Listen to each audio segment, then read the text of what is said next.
Etha inkosi yasebuhleni bamaNazaretha uShembe unyazi lwezulu phakade amen. Sizoqhubeka esigabeni sesine, esigabeni sokukhuluma ngoJehova kwela KwaZulu. Sizochaza ngengilosi yesibili uShaka, uSigidi umlilwane. Esezelwe ukhulele kwesakamthetho ezihlotsheni zakhe. Mayikhula lapha uShaka utholakala elusa khona njengomfana. Inkosi ebibusa lapho udingiswayo.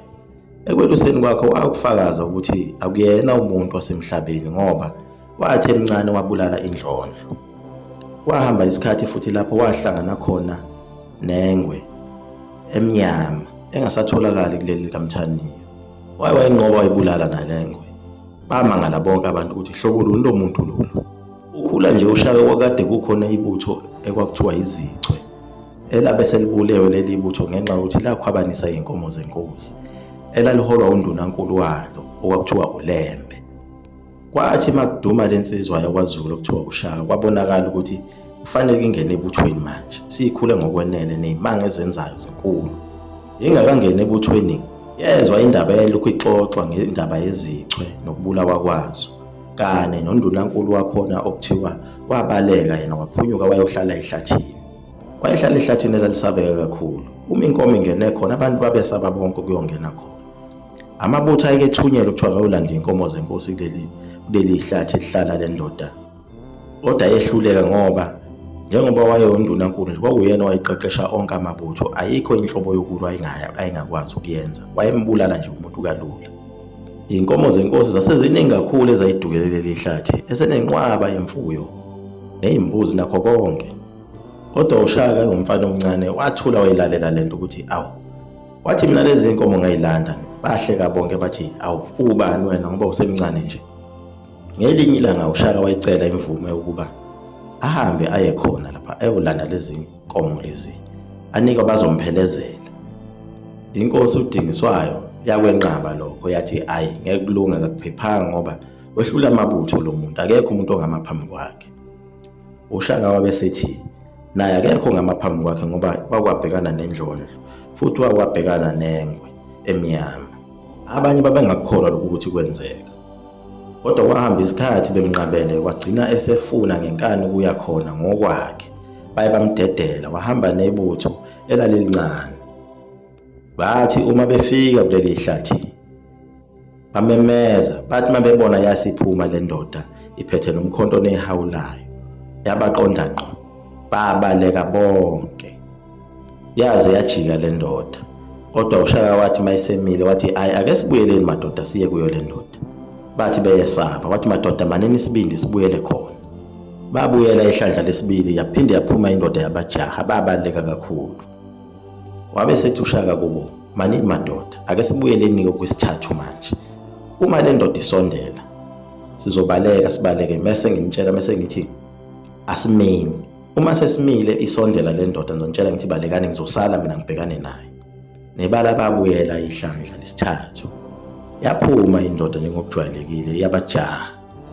Yathi sisondele eduzane wathi uShaka balekani-ke madoda. Abaleka la madoda wasala nale ndoda zayizabambana kwawongaphansi ongaphezulu. Wase ufaka umkhonto wakhe uShaka kulensizwa okwakuthiwa uLembe. Yafa kanjalo le ndoda wabe sekugiya uShaka wajabula wamaphezulu kwedwala. Wathi ngadla sekuyimina ke manje iLembe leqamanya amalembe ngokukhalipha ngoba ngibulale uLembe. Phela uLembe lona leli gama lithi iLembe lisho ukuthi imbazo, uhlobo lwembazo oluthile olubukhali. Kodwa uShaka yena usho wayichaza ukuthi uyimbali ebukhali kakhulu edlula lembazo le aseyibulele. Izindaba zakhe uShaka zaduma kakhulu ezweni lakaMthetho nje nobuqhawe bakhe bayebanda kakhulu. Wabonakala ukuthi hayi inkulu le ndaba yakhe kumele angene ebuthweni. Lase likhandwa-ke leli butho leli kwakuthiwa lizoholwa kuye. Kwavuswa zona izichwe lezi zalondunankulu ayibulele. Kwase kuthiwa uyena ozoyiphatha lezi zichwe lezi zaseziqala kwabusha izichwe zesibili. Kwakuyibo ubufakazi bokuthi kwakungeyena umuntu.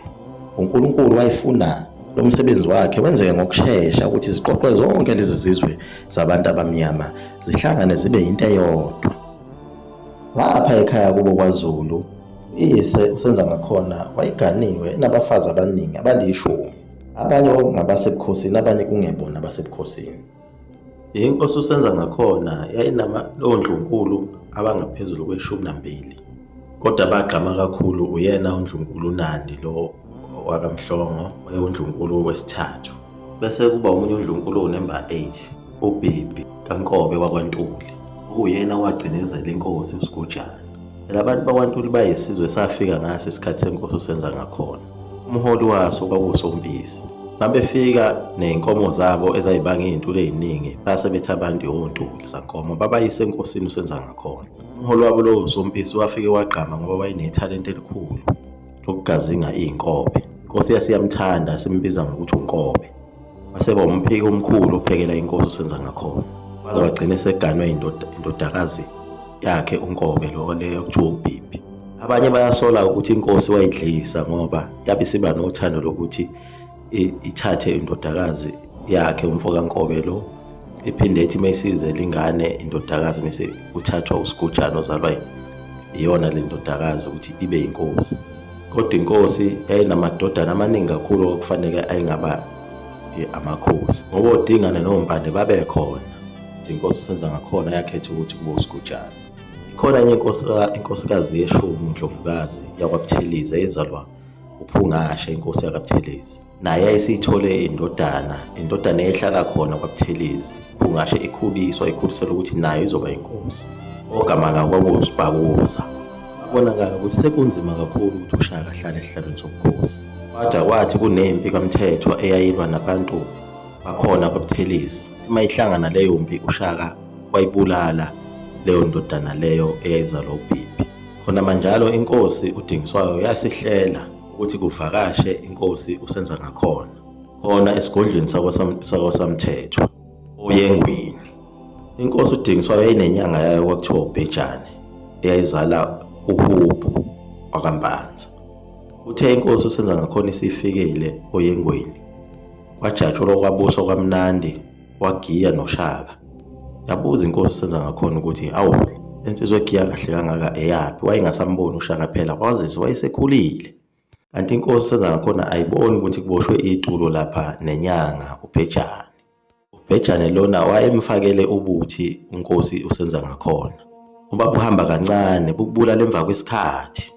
Sazi ukuthi leli tulo uShaka yena wayilazi yini noma lalaziwa inkosi uDingiswayo kuphela na. Ekugodukeni kwayo inkosi usenza ngakhona isisekhaya yaba nokudunguzela isikhashana yase ikhothama. Kulapho kwabe sekubekwa khona inkosi uSigujana eyayizalwa uMaNtuli uBhibhi phela. Nayo lapho kwathi sekufika khona ibutho lezichwe elaliholwa uyena uShaka. uShaka waye wafika wambulala naye uSigujana. Nakhona lapho uShaka wasebenzisa ubuhlakani basezulwini ngoba akafunanga ukumbulala uSigujana ngezandla sakhe, kodwa wasebenzisa uNgwadi wakwaQwabe ngoba wayazi ukuthi awukwazi ukuhlala esihlalweni uma izandla zakho zigcwele igazi lenkosi ekadibusa. Liyaguqa lapho igumgedlela, umakhulu uScope ungenzani imali yami igcwele isikhwama. Umzukulu kaMafutha uMkhovu uDwinto Mneso. Phinde silalele ngokuzayo. Inkosi ibusise enekuzwile.